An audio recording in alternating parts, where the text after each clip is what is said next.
Shalom Aleichem. We are learning the Sicha of Vayakhel Beis. Magnificent Sicha, which is a continuation of a Sicha that we learned a few parshas ago, of the Siyum of Chagiga. At the time, the Rebbe made two Siyumim, and the first Siyum, not two Siyum, two parts of the same Siyum, and we started with the Siyum last time, and now it stands alone. It's somewhat connected, but it mostly stands alone. So let us go and see some of the fascinating nuggets that didn't make it into the edited version of the Farbrengen. That's really what we do on the show, on this shir, is that we try to go back to the original text and see if there's anything that didn't make it into the essay form. And I think it's just important to explain, the Likutei Sichos are a bunch of essays. That's why they're often a composition of 2 or 3 different sichas, sometimes just one. Like this one's a composition of a sicha and a mimer. They're an essay. So a lot of the flavor that made it into the original Farbrengen often doesn't make it in. Often the Rebbe would use a bit of humor, the Rebbe would use a story, a bit of a side point, conversational style. And for the essay, they kind of try to keep it structured. So everything that doesn't really fit the essay, sometimes will make it into the footnotes, and sometimes it will totally not go there.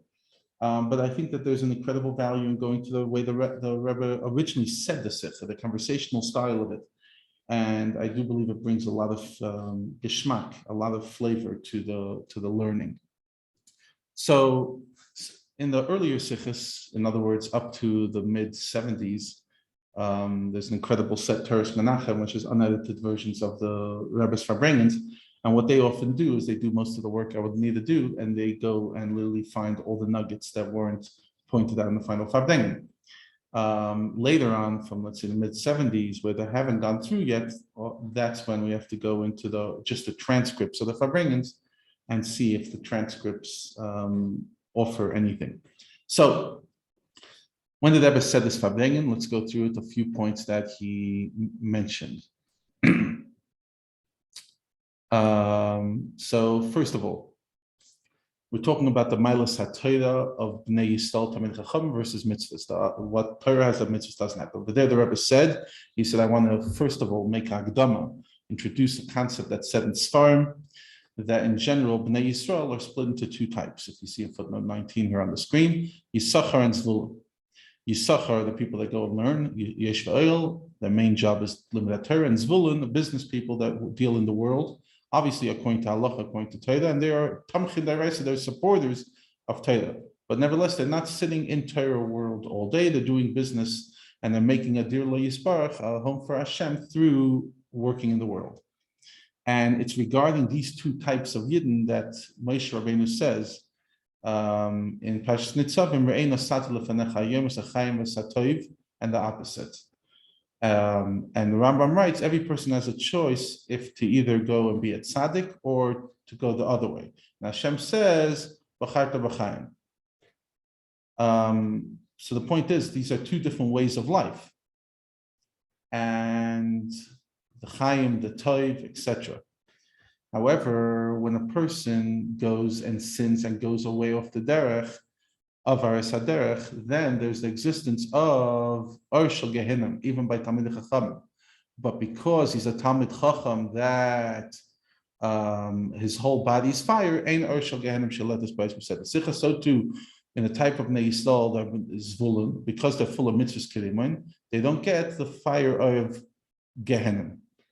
Not El Shadak.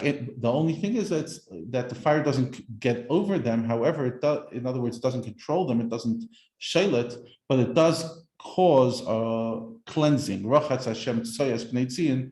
Hashem cleans the dirtiness of the daughters of Zion, the Am Yisrael, and that's how he cleans off his avedus.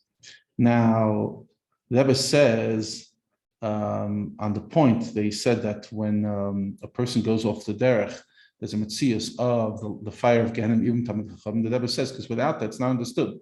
What's a Talmud Chacham doing in Gehenim? If he's a Talmud Chacham, he should be in Beis HaMedrash. And if he's in a Gehenim, then it's a proof he's not a Talmud Chacham.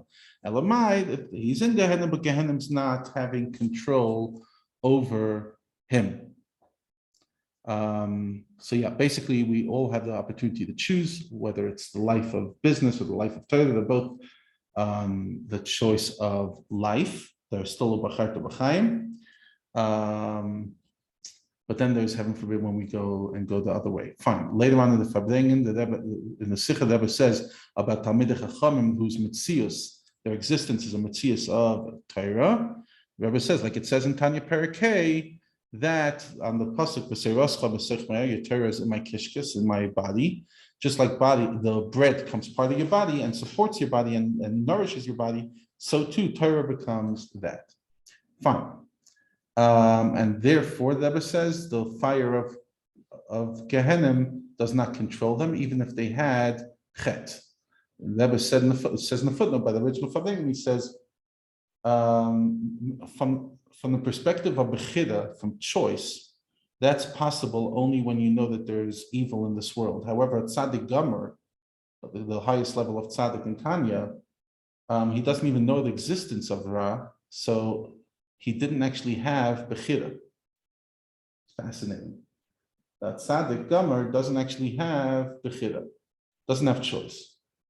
And that's like the Rebbe says, bring up the famous conversation in Chassidus of how is it that Adam Arishan had Avodah, served Hashem in Gan Eden, La'avdal Hashem. What kind of Avodah was there? Because there was no Ra.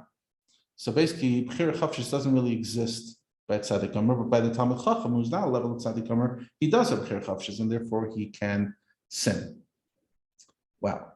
And then we spoke about the salamander. She told us Eish. And the Rebbe says, from this you can understand how it's possible to have a chet by a Talmud Chacham, because if even Hashem, a creation from Shamayim, it could be that from fire can come a sheretz tamei, even though fire is the thing that makes things pure. How much more so in the Shama that comes into a guf bas of Adam and has bechira, versus a salamander that doesn't have bechira? How much more so you could do a sit? See, these are nuggets that didn't make it into the Farbrengen, but for me at least, they offer explanation. They make certain parts of the Sicha more understandable. Fine. Then the Rebbe continues and says, however, when we're talking about mitzvahs by Bnei Yisrael, it's only malei mitzvahs kedimah, but they themselves don't become mitzvahs. What does it mean that their body doesn't become mitzvahs? The Rebbe says, for example, by tefillin, a person who's fulfilling the ratzon habayra and puts on tefillin, it's not that his mitzias becomes tefillin, he becomes batal, he becomes nullified to the tefillin like control, but not the tefillin itself. In other words, you don't become tefillin, you're batal to the tefillin, but you're not a pair of tefillin. However, when you become Torah, your hislavus, your excitement and your kach, your passion, the limit of Torah, it's in a way that the Gemara says in Tainus, it's the Torah itself that's causing the passion. Literally, the Torah becomes part of you. As Rebbe said, nicht schreit. It's not you that's screaming, Torah schreit, the Torah screaming. Amazing. Fine. Then on the point we spoke about, therefore learning, ein or shel gehenim shaletis behen. We learned that Adam is beach, which is only covered of zav, just like a person is covered over from the mitzvah through the mitzvah that protects him. As we know, the mitzvah levushim, the Rebbe says, levusha itztaka, something that the Tanya talks about extensively in Gersa Kodesh, and it's not like food that comes into your body. And like we said in Perikei of Tanya, this is just a armor around you, but it's not you. And then the Rebbe continued in Farbrengen, and the difference between the two statements. Rabbi Lezer is talking about Talmidei Chacham ein or shel gehenim shaletis, that is Talmidei Chacham, and Rish Lakish is talking about ein or shel gehenim. Is talking about mitzvahs, except people do mitzvahs, etc. Fine. Then the Rebbe says. Sorry, I have to go back to the Farbrengen. I was talking about the difference between Talmidei Chachamim, that even if he goes off, he's sadach, he loses his way, you don't embarrass him because it's a bizayin of Torah. The Rebbe says, in a smile, like this, where the Rebbe brings a bit of his humor, there was a Yid in Peterburg, in Leningrad. He's already in the Eilam Emes, so I'm not going to mention him. He's a Talmid Chacham, a Moededik Talmid Chacham, incredible Talmid Chacham. He would sit the whole day in tefillin like the ancients.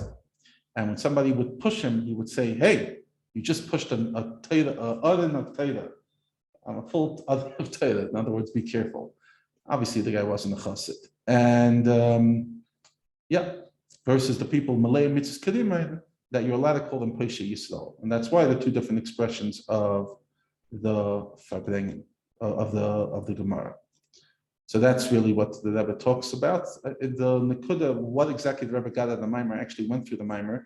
It's not so clear because the Maimer really talks about Torah and Shalom. So it's not exactly what we're saying over here, but I think what they took out of the Maimer is this idea of Torah as an all-encompassing reality. It absolutely takes you over. Anyway, l'chaim l'shalom, and have a great week.